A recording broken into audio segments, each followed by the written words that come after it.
Welcome to Forum 360 for a global outlook with a local view. I'm Leslie Ungar, your host today on this Zoom edition. A couple of months ago, a Cleveland story really did go viral across the country. The coverage of a 52-year-old bank heist. The story came with bigger-than-life characters, the unassuming bank teller, and the Steve Mcqueen reference. One of the key figures in this story was U.S. Marshal Pete Elliott. We are thrilled to welcome back to Forum 360 U.S. Marshal Pete Elliott. A decade and a half ago, he joined us to talk about fugitive safe surrender. For 17 years, he has been U.S. Marshal to the Northern District of Ohio, an area including 40 counties from the Pennsylvania border to Michigan. When you think about it, what does a U.S. Marshal do? We're going to find out today. For those of you on the radio, I can tell you that if Hollywood called Central Casting and asked for an actor to play a U.S. Marshal, they would send U.S. Marshal Pete Elliott. Recently honored as Aurora Person of the Year, we welcome him to Forum 360. Welcome. Thank you. Thank you for having me today. Sure. Before we get into the bank heist, I have to ask you, you are among a very rarefied group of people who answer your email or your phone messages very quickly. I left you a message. We had not had contact for something like 17 years. I leave you a message. You call me back in 24 hours apologizing because it took you 24 hours. I think that's almost more amazing than catching this bank heist guy. I really, really do. Would you take a minute to tell us your philosophy about returning phone calls or email? You must have an overall philosophy. I get back to people, everybody, all the time. And if people that know me best know I'm continuously getting calls. I have 40 counties I oversee.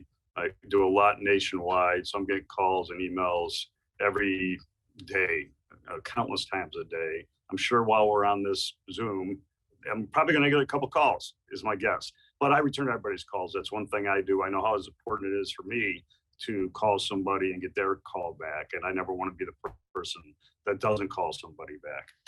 Do people ever say to you, well, yeah, but you return phone calls from people you don't even know? Like, don't you prioritize? Like, you just return everyone's. Well, you never know who's going to call. Last week, I got a call from a young lady in Cleveland whose sister was murdered, who wants us to follow up and make sure we capture the person that killed her sister. I get calls from victims out there that call and we may have captured their father or their father's killer. And, they call up to just thank my people for the job that they're doing. So I get countless emails and calls, but one thing in my life, it's very important for me to always call everybody back.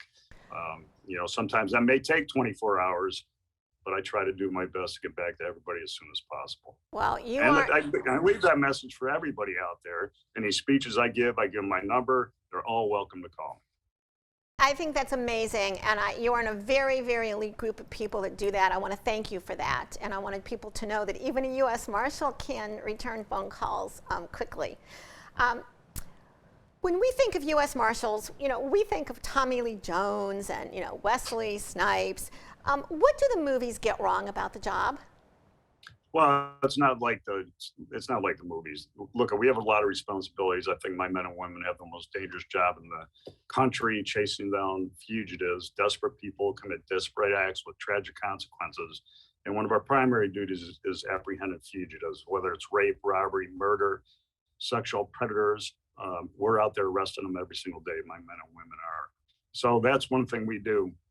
The movies tend to, make it something that it's really not. It's a very tough job.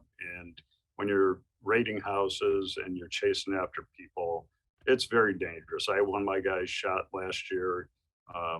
Fortunately, he's all right. I had another one of my guys that was shot at.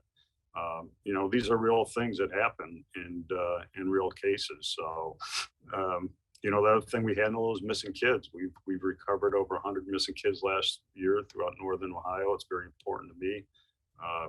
It doesn't always end up at the end like it's the Brady Bunch. It's not always the perfect family, because sometimes what they're running from is what they're running to is often better from where they're running from.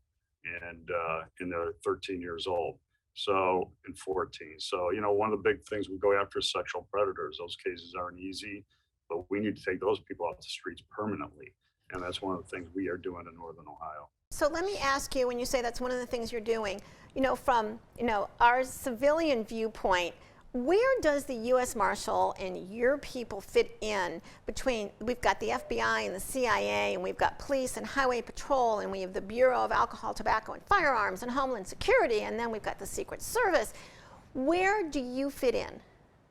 Well, we're the Department of Justice, a part of the Department of Justice, as ATF is, and the FBI and the DEA. So they're all good core partners of ours. One of the powers I have as U.S. Marshal is I'm able to swear in a local police officer from Copley, Ohio, or Akron, Toledo, or Youngstown. And when I do that, I give them the federal powers of arrest. So I swear in all the local officers that are assigned to the FBI Joint Terrorism Task Force, their other violent crimes task forces, and other task forces. And we have the broadest authority of any federal agency out there as a U.S. Marshal. So a deputy U.S. Marshal has the same powers as a sheriff in each state in the United States of America. So that's one of the reasons we're successful as a task force. We've arrested over 50,000 since it was created in 2003, because the local officers have federal powers of arrest that are part of my task force. And we're one partnership together with all the agencies. ATF provides us a body, FBI, Secret Service, they're all part of our task force. And then we provide them, when we can, bodies, quote unquote, or deputies to assist them in their duties. So we have a good right now in federal law enforcement. Sometimes it does overlap, but ultimately it's very good, and we've got a very good working relationship with all federal agencies. Now, I have to ask you, you're as close as to the television show Blue Bloods as I'm going to get. It's one of the few shows that I watch religiously, and the Reagan family calls, the police and the family business. Well, it's kind of been your family business. Your father was a U.S. Marshal.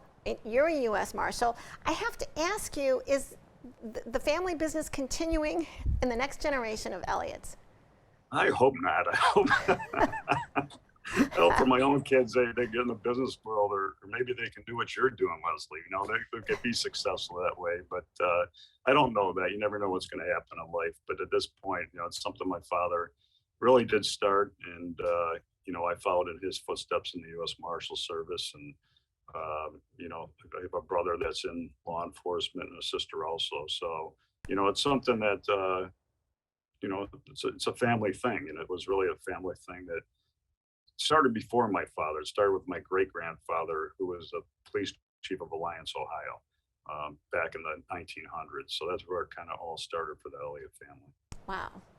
Now, a couple of months ago, I'm innocently getting dressed one morning, listening to Morning Joe on my Sirius app on my phone, and they start telling the story about this Cleveland bank heist 52 years ago, and I about jump out of my skin when they start talking about U.S. Marshal Pete Elliott, and I'm like, oh my gosh, I know him. This story really did go viral. Sometimes people will say, oh, something went viral. This story really went viral, and it's kind of stayed viral for the last 4 to 6 weeks. A bank teller, 20-year-old bank teller in Cleveland walks out of the bank at the end of a day, I guess with $215,000, which doesn't sound like all that much today, but worth almost $2 million then. First, how did he get away with this crime? Because anyone that's heard the story knows that it was after he died when it was actually solved completely. How did he get away with it for his whole life? Well, it's kind of big news back then. It was July 11th, 1969. Theodore J. Conrad turned 20 on July 10th. And the next day, which I think is part of a dare, he worked at a bank, and at lunchtime, I believe it was, or around there, he put $215,000 in a paper bag, put a bottle of whiskey and a carton of cigarettes on top, and walked out the door and was never seen again. He was fascinated by the movie, The Thomas Crown Affair. He had watched that 12 times. He lived in Lakewood, Ohio, where I was from, and he was able to, walk away that day and quote unquote never be seen again. Now, do you know, he goes to Boston and he sells cars and he becomes a golf pro. Do you know if he spent the money, saved what did he do with the money? Well, as far as I know, still, now that we have phone numbers and emails and so on, we're going back and taking a look at that. So we know this. We know now that Theodore J. Conrad, on January 6th of 1970, walked into the Social Security Administration in Boston and was able to obtain a Social Security number under the name of Thomas Randell. How we got there was taking a look at and it's been my experiences through a number of cases we've had that when people lie, they lie close to home. So how did we get there? We took a look at an obituary of Thomas Randell. And on that obituary, it said Thomas Randell was born on July 10th of 1947. Well, Conrad was born on July 10th of 1949. It said that Randell was born in Denver. Conrad was born in Denver. It said he went to New England College. That's where Conrad went to college at New England College in 1967. It said his mom and dad were Ed and Ruthbeth Kruger Randell. His real mom and dad were Ed and Ruthbeth Kruger Conrad. So all these things are adding up. Said he was a car enthusiast. It all looks good. But knowing that name, one of the things we were able to do, and this is where my dad came into it, is my dad pursued this guy since 1969. As soon as this happened, he pursued him. In 1967, my father was able to go to New England College and get those original applications from the college, what Conrad filled out. We found out that Randell was in Boston federal court for bankruptcy in 2014. We were able to pull that handwriting signatures and then match that up with the material my father had from 1967, and it appeared identical. So we knew we were on the right path then. My father was interested in this case as a deputy U.S. Marshal because Conrad lived in the same hometown that we did in Lakewood, Ohio. He also had a doctor, and the doctor was also my father's doctor, which ironically, doctor's last name was Ungar. I don't know if you know that or not. No. So Conrad also used to work at a local malt place at the corner of Madison and Larchmont, where we grew up, and that's where my dad used to take us in as kids. So so my dad was enthused with this case. It was his priority, all his life. I can remember as a kid, and it'd be like, pass the mashed potatoes, and when am I going to get Ted Conrad? So even after my dad retired in 1990, he became a private investigator in the Lakewood area. He still continued to pursue Conrad. We had him on America's Most Wanted. In fact, my father did that, and unsolved mysteries and just no leads whatsoever. So what Conrad / Randell was able to do is live a really simple, isolated life under the name of Thomas Randell, never getting in trouble again, staying in Boston the whole time, having a wife and having a daughter that still lived with his fictitious last name. And everything that I have been told, at least at this point, is Conrad / Randell was a good husband, a good father, a good friend to many, and he hid in plain sight. Now, not to give any tips to anyone that might be thinking of, following in his footsteps, but would you say he was just lucky, or did he do something or some things right? Well, things are different back in the 1970s. We have a couple of cases like that where it's easy to walk into the Social Security Administration and get a new identity just like that. It's different now. It's tougher now for people to be able to do that. But back then, it was very easy to walk in there and, walk back out with a new life, new identity. So after we knew that we were on the right page, I took a deputy from here in Cleveland, and obviously my father, he passed away in March of 2020. This was always his most important case. I was able to take a deputy with me from Cleveland and drive to Boston and knock on the door of Thomas Randell without his wife and his daughter knowing we were going to be showing up. So as soon as we knocked on the door, I identified myself and said I was a U.S. Marshals out of Ohio to talk. But I said to her, I go, look, I think your husband was not who he said he was. He was somebody different. And then she gave it up that her husband, admitted that he was really Theodore J. Conrad, the bank robber. Now, do you know how long she had known that? That day, she told me it was basically a deathbed conversation, is what I was told that day. We remember bank robbers from the Wild West to Jesse James and Bonnie and Clyde, but why did they continue to succeed? Easy money, right? In a lot of ways, it is more for, again, Conrad worked inside the bank and took the money and left. What we see nowadays, as you know, is a lot of people on the outside going inside and robbing banks and sticking it up and running. I don't know too many criminals that escape from a life of being a criminal. And eventually, they all get caught. Now, can you just tell us in a minute or so the connection to Steve McQueen and the Thomas Crown affair? Fast, still mind-boggling. So he loved it, went there 12 times. Ironically, I just interviewed over the summertime Conrad's former roommate, who still lives in the Cleveland area. And then he went to the movies 12 times. We saw this movie. I believe he took the name Thomas because of Thomas Crown. He loved it, idolized this guy, idolized his life, and so on. Ironically, he moved to where the movie was filmed in Boston. The original movie was filmed in the Boston area. Not only that, he pulled up his address in 1971. He lived about a mile from where the auditions were for the Thomas Crown affair. Wow. After he fled. So, and he married into the family of the individuals that owned the restaurant where the movie was filmed.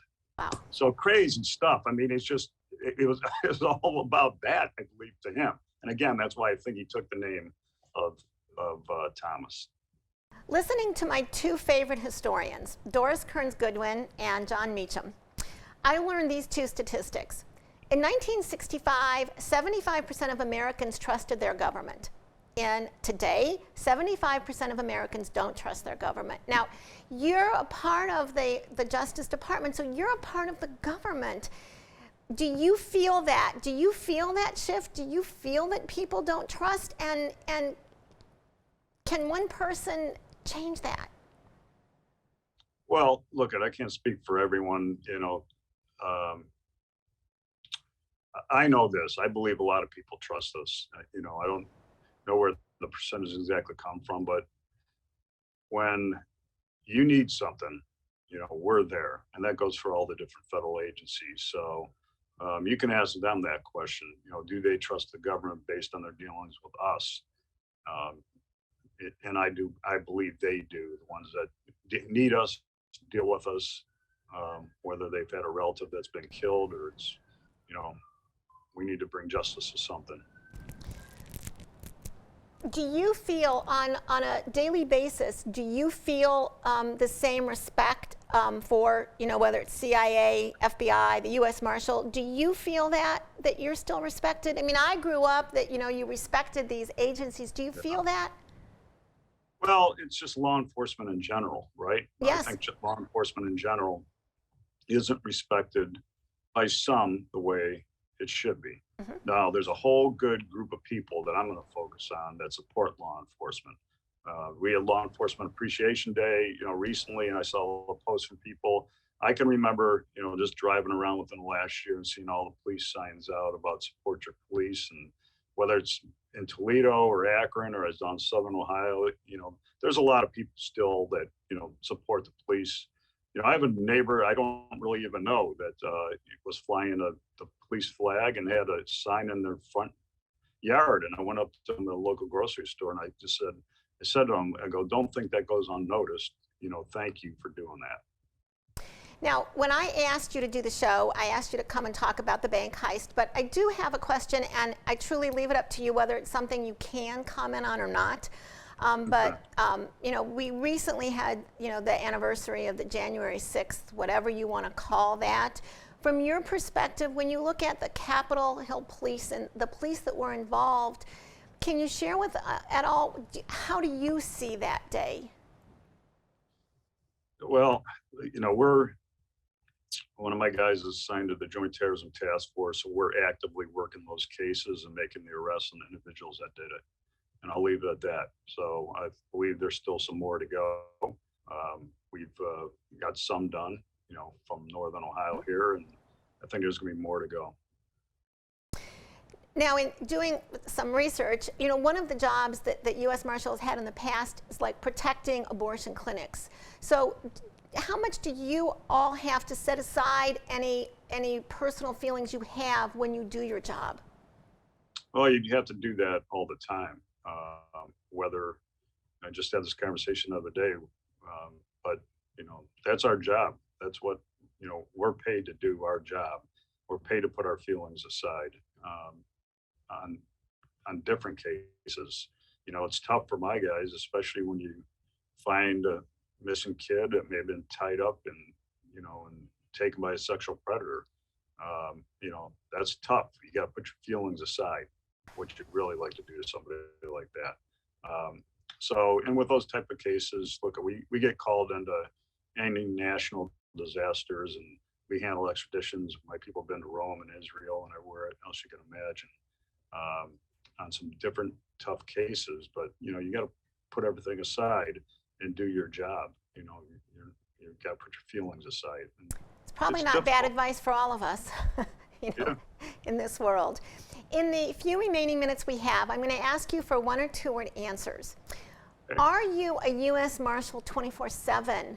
Or is there a time, or can you do something where you can just feel like you're just like the rest of us? Probably a U.S. Marshal 24/7, and I like to ride my bike in the summertime. That's about my only hobby. Okay. With the helmet, right? With the helmet, yes. Okay. With the helmet. Okay. What is one thing that after your years as U.S. Marshal, whether it's about your people, it's about the American public, whatever it is about, what is one thing you know for sure? That there's a God. So, yeah. Do you have a favorite binge show? We were talking that I've watched like Shawshank 100 million times. Do you have a favorite movie or show that you like to watch over and over again? Well, I don't, but I usually watch one, but Ted Lasso by far. Okay. I love it. And what about, everyone talks in the new year about resolutions, but I want to know if you have a favorite binge food. Oh, I love pizza. Come on, pizza. And how is it made? Pepperoni pizza. Okay. I had this argument with a guy from Chicago. But they only eat sausage in Chicago. Ah. You come to Cleveland, it's pepperoni pizza. Come on. We heard Cleveland's pepperoni. Good. We heard it here.